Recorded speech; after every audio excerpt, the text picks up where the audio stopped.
လာရှိုးမြို့ကို MDAA ကိုကန်တပ်ဖွဲ့ကဒီစစ်တပ်လက်ထဲကိုပြန်လဲလွှဲပြောင်းပေးလိုက်တာနဲ့ပတ်သက်ပြီးတော့လူတွေတော်တော်များများဒေါသတွေဖြစ်ကြတယ်ပောက်ကွဲကြတယ်မခံမရက်နိုင်ဖြစ်ကြတယ်မြန်မာပြည်အရေးကိုဝင်ရောက်စွတ်ဖက်နေတဲ့တရုတ်ကိုဒါဆဲဆူကြတယ်ဒေါသဖြစ်ကြတယ်ဒီ MDAA အပါဝင် PDF တွေနဲ့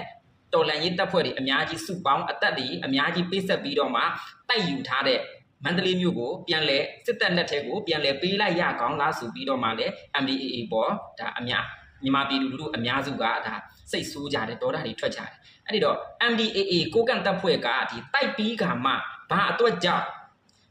လာရှိုးကိုစစ်တပ်လက်ထဲပြန်ပေးလိုက်ရလဲကျွန်တော်တို့လက်တွေ့ကြကြသုံးသက်ကြည့်လိုက်ကြရအောင်ပါအဲ့တော့ဒီတိုင်းနာလက်နက်ကိုင်တပ်တွေရောຫນွေဦးတော်လှန်ရေးမှာပါဝင်လာဖို့တရုတ်ကိုစန့်ကျင်ရဲဖို့ဘာတွေလိုအပ်မလဲကျွန်တော်တို့သုံးသက်ကြည့်လိုက်တော့ရှမ်းပြည်နယ်တောင်ပိုင်းရှမ်းပြည်နယ်မြောက်ပိုင်းအဲ့ဒီတခွင်လုံးမှာဒေတာကိုပိုင်ထုတ်ကုန်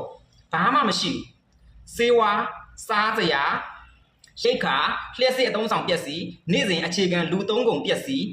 ဘာမှဒေတာထုတ်ကုန်မရှိဘူးအရာအလုံးကပြည်မကိုမိခိုတယ်တရုတ်ကိုမိခိုတယ်အဲ့တော့ပြည်မမှာမရောက်လိုက်ငါဒါတွေကိုပိတ်ဆို့လိုက်တယ်ပြည်မကနေမလာတော့ဘူးအဲ့တော့တရုတ်ကိုစန့်ကျင်ရင်လည်းတရုတ်ကဒီမှာနယ်စပ်ကုန်သွယ်ရေးကိုပိတ်လိုက်ရင်တရုတ်ကလည်းမလာဘူးပြည်မကလည်းတင်သွင်းလို့မရဘူးဆိုရင်အဲ့ဒီရှမ်းတောင်ပိုင်းရှမ်းမြောက်ပိုင်းမှာရှိတဲ့တိုင်းရင်းသားလက်နက်ကိုင်တွေအပါအဝင်ပြည်သူလူထုတွေအကုန်လုံးငတ်ပြီးဆိုင်ရမယ်အဲ့တော့အဲ့ဒါကိုလွန်ဆန်ဖို့တရုတ်ကိုလွန်ဆန်ဖို့ဆိုရင်အဲ့ဒီတရုတ်ကပိတ်လိုက်ရင်တော့လူသုံးကုန်အခြေခံလူသုံးကုန်စီဝါစားနပ်ရိက္ခာပစ္စည်းအရာအလုံးကိုအစားထိုးပေးနိုင်တဲ့လမ်းကြောင်းတစ်ခုကိုဖန်တီးပေးဖို့လိုအပ်တယ်အလေကားပေးရမယ်မဆိုလို့တရုတ်စီကနေဝယ်လို့ရတဲ့တန်ဖိုးအတိုင်းပဲလိုအပ်တဲ့လောက်လိုအပ်တယ်လို့အချိန်မီဝယ်လို့ရနိုင်တဲ့လမ်းကြောင်းတစ်ခုကိုဖန်တီးပေးဖို့လိုအပ်တယ်အဲ့ဒါကိုဘယ်နိုင်ငံကနေတင်သွင်းမလဲဘယ်လမ်းကြောင်းကနေတင်သွင်းမလဲအဲ့ဒါတွေဘာမှမဖန်တီးပေးနိုင်ပဲနဲ့အဲ့ဒီရှမ်းတောင်ရှမ်းမြောက်မှာရှိတဲ့တိုင်းနာလက်နက်ကိုင်တွေအကုန်လုံးကတရုတ်ကိုကြောက်ရကောင်းလားဆိုပြီးတော့မှကျွန်တော်တို့ online ပေါ်ကနေပေါက်ပန်း40ပြောနေုံနဲ့တော့မရဘူးလက်တွေ့ကြကြသုံးသပ်ဖို့လိုအပ်တယ်အဲ့ဒီလိုမှမဖန်တီးပေးနိုင်ရင်တရုတ်ရဲ့ဩဇာကိုကြောက်နေရအောင်မှာပဲတရုတ်ခိုင်းသမျှလုံနေရအောင်မှာပဲတရုတ်ကတော့ရှင်းတယ်မြန်မာနိုင်ငံမှာအကြမ်းဖက်စစ်အာဏာရှင်စစ်တပ်ရှိနေတဲ့တရုတ်အကျိုးပွားတရုတ်အကျိုးစီးပွားဖြစ်ထွန်းတယ်အဲ့ဒီတော့တရုတ်ကဘလို့အခြေအနေမျိုးမှမဆိုမြန်မာနိုင်ငံရဲ့ဒီစစ်အာဏာရှင်ကိုထောက်ပံ့နေအောင်မယ်ထောက်ခံနေအောင်မယ်စစ်အာဏာရှင်ကိုဝန်ရံနေအောင်မှာပဲတရုတ်ကိုစန့်ကျင်ချင်တယ်ဆိုရင်ခုနကျွန်တော်ပြောတဲ့အခြေခံလူသုံးကုန်ပစ္စည်းဒီလက်နက်ကင်တပ်ဖွဲ့တွေလိုအပ်တယ်လက်နက်ခဲယမ်းကိုတခြားလမ်းကြောင်းအသစ်တစ်ခုဖန်တီးပေးနိုင်ဖို့စွမ်းဆောင်နိုင်ဖို့လိုအပ်တယ်ပြီးတော့စီယုံရေးနိုင်ငံရေးမျှော်မှန်းချက်နိုင်ငံရေးဩဇာအာဏာခွဲဝေမှုတကယ်အခြေခံတက်ကြလက်တွေ့ကြကြအပြန်အလှန်နားလည်မှုတွေပေးဖို့လည်းလိုအပ်တယ်နိုင်ငံရေးသဘောတူညီချက်တွေကိုလည်းမျှမျှတတပေးဖို့လိုအပ်တယ်အဲ့ဒါတွေအကုန်လုံးသဘောတူညီမှုရပြီဆိုရင်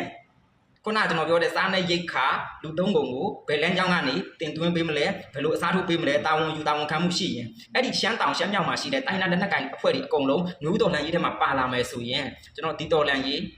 တစ်နှစ်မကူဘူးအောင်မြင်သွားလိမ့်မယ်အဲ့တော့ဘာကြောင့်တရုတ်ကိုကြောက်လဲဆိုတာကြီးကိုပဲတရုတ်ကိုကြောက်နေတယ်ဆိုတာကြီးကိုပဲအပြစ်ပြောနေလို့မရဘူးဘာကြောင့်တရုတ်ကိုကြောက်နေရတယ်လဲဆိုတာကိုသိဖို့အရေးကြီးပါတယ်အဲ့ဒီတော့အဲ့ဒါကိုဘယ်လိုစွမ်းဆောင်နိုင်လဲအရေးကြီးတာတော့ကျွန်တော်တို့ရဲ့ຫນွေဦးတော်လှန်ရေးရဲ့တော်လှန်ရေးအစိုးရဖြစ်တဲ့ UNG ပေါ့ဒီကာလမှာဆို UNG ပေါ့ဗျာနောက်မှာ Federal ပြည်ထောင်စုဖြစ်လာရင် Federal ဒါဗဟိုအစိုးရအလုပ်ပေါ့အခုကတော့ UNG လုပ်ရမယ်အဲ့ဒါဒီစွမ်းဆောင်နိုင်လားအဲ့ဒီတော့အရေးချင်းရှိလားအဲ့ဒီတော့လုပ်ပေးနိုင်တဲ့အစွမ်းစားရှိလားစွမ်းစားရှိရင်သူ့ကိုတိုင်းနာလက်နက်ကိုင်တပ်ဖွဲ့တွေအကုန်လုံးကတော့ယုံကြည်ပြီးတော့မှပူးပေါင်းလာမှာပေါ့နော်အရေးချင်းမရှိဘူးဆိုတော့မပူးပေါင်းဘူးပေါ့ဒါကရှင်းပါတယ်အဲ့တော့တရုတ်ကိုတိုင်းနာလက်နက်ကိုင်တပ်ဖွဲ့တွေဘာကြောင့်ကြောက်နေလဲဆိုတဲ့အဖြေကိုအားလုံးသိပြီဆိုရင်ကျွန်တော်တို့လိုအပ်တာတွေကိုကိုယ်ခေါင်းဆောင်တွေကိုတိုက်တွန်းပို့တော့လိုအပ်ပါတယ်အားလုံးပဲကျေးဇူးတင်ပါတယ်